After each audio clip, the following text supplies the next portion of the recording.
pagi God Lovers. Sebelum kita memulai aktivitas, mari kita bernyanyi bersama dan menyembah Tuhan.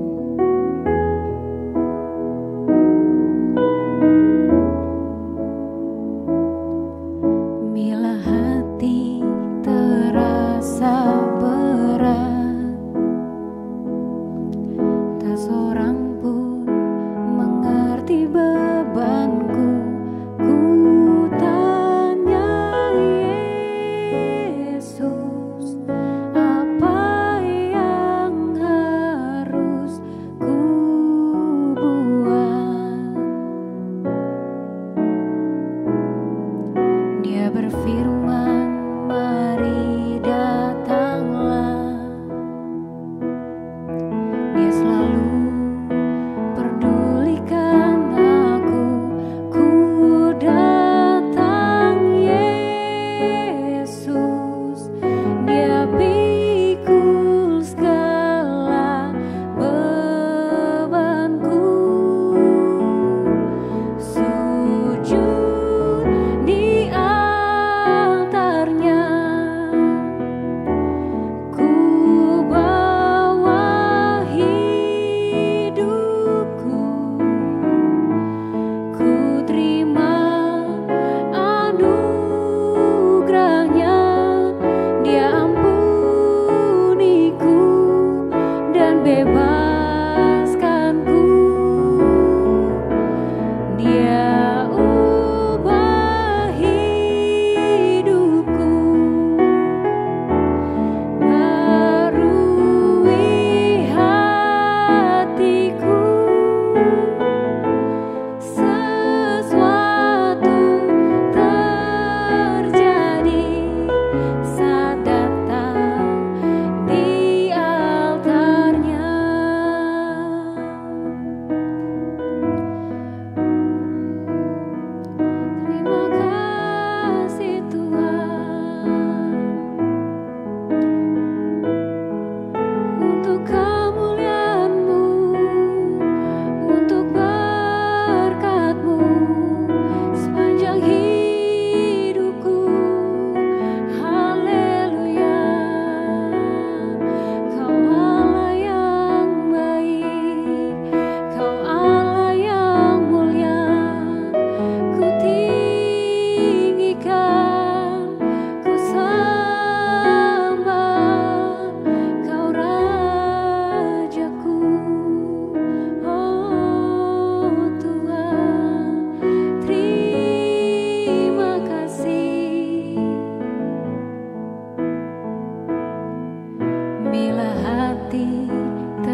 Shalom God Lovers, apa kabar semuanya?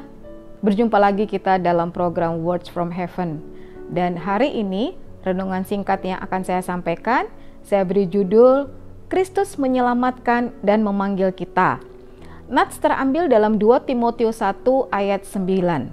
Demikianlah firman Tuhan. Dialah yang menyelamatkan kita dan memanggil kita dengan panggilan kudus, bukan berdasarkan perbuatan kita, melainkan berdasarkan maksud dan kasih anugerahnya sendiri yang telah dikaruniakan kepada kita dalam Kristus Yesus sebelum permulaan zaman. God Lovers, surat 2 Timotius 1 yang baru kita baca ini ditulis oleh Rasul Paulus dan ditujukan kepada anak rohaninya yaitu Timotius. Timotius adalah seorang muda, anak dari perkawinan campuran yang mana kita tahu ayah dari Timotius adalah seorang keturunan Yunani dan ibu dari Timotius adalah keturunan Yahudi. Timotius bertumbuh dalam pengenalan kitab suci oleh didikan dari ibu dan neneknya.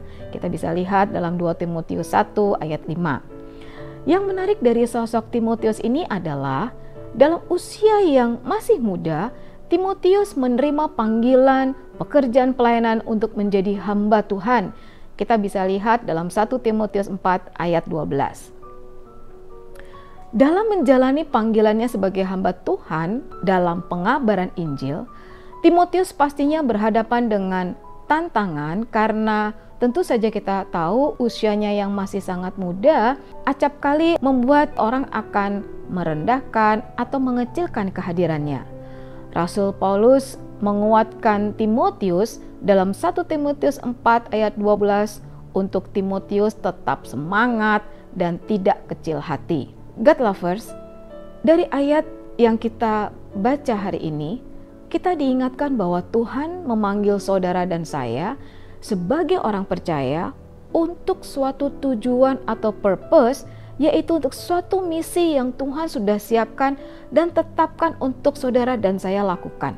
Hidup yang kita hidupi ini bukanlah kita lagi yang hidup, melainkan Kristus dalam kita, Galatia 2 ayat 20.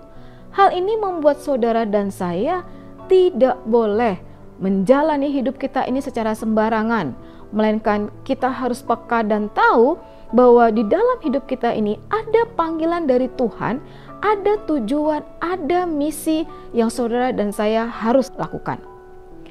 Alkitab secara tegas dalam Matius 28 ayat 19 memerintahkan saudara dan saya sebagai orang percaya untuk melakukan amanat agung. Melakukan perintah amanat agung adalah misi panggilan kepada kita setiap orang percaya, dan misi atau panggilan ini tidak dibatasi hanya dilakukan oleh hamba Tuhan saja. Tidak sama sekali. Melakukan perintah amanat agung itu harus kita kerjakan melalui kehidupan kita sehari-hari, melalui apapun pekerjaan kita, profesi kita, kita bisa melakukan yang namanya amanat agung tersebut. God Lovers, Kristus menyelamatkan dan memanggil kita. Maka responi panggilan Tuhan di dalam hidup ini dengan melakukan perintah amanat agung itu, sehingga kehidupan kita sebagai orang percaya adalah kehidupan yang memiliki tujuan, kehidupan yang bermakna, dan bukanlah kehidupan yang sia-sia. Sehingga pada akhirnya God Lovers, melalui kehidupan saudara dan saya, banyak orang boleh mengenal, bahkan menerima, serta mengaku bahwa Yesus Kristus adalah Tuhan dan Juru Selamat pribadi mereka masing-masing. Amin. Mari kita berdoa. Bapa di surga, kami bersyukur, kami berterima kasih untuk firman Tuhan yang boleh kami dengar. Tuhan Yesus, tolong kami untuk kami dapat melakukan amanat agung itu Tuhan Yesus sebagai perintah yang luar biasa dari Tuhan bagi kami anak-anak-Mu ya Tuhan. Dan Tuhan Yesus, tolong kami untuk biarlah hidup kami ini menjadi kehidupan yang bermakna, tidak menjadi satu kesia-siaan belaka. Melalui kehidupan kami, nama Tuhan dipermuliakan. Terima kasih Tuhan Yesus. Dalam nama Tuhan Yesus kami telah berdoa dan mengucap syukur. Haleluya. Amin. God Lovers, jangan lupa untuk membagikan link YouTube channel ini kepada kerabat, teman, dan saudara, supaya mereka juga boleh diberkati oleh firman Tuhan yang baru kita dengarkan di hari ini. Tetap semangat, Tuhan Yesus memberkati. Shalom.